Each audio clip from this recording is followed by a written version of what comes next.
Stare in mezzo alla gente significa anche avvertire che ognuno di noi Sredi è ljudi parte. so razpravljali na 6. festivalu o družbenem nauku Cerkve v Veroni na severu Italije. Udeležence dogodka je preko videosporočila pozdravil tudi papež Frančišek. Biti sredi ljudi ne pomeni le biti odprti in srečati se z drugimi, ampak tudi pustiti se srečati. Sami smo tisti, ki potrebujemo, da bi nas pogledali, poklicali, se nas dotaknili, nas vprašali.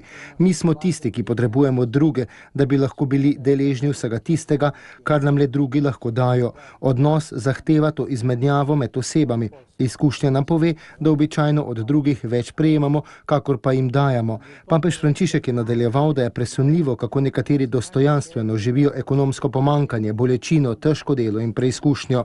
Ob srečanjih s temi osebami se lahko z roko dotakne njihove veličine.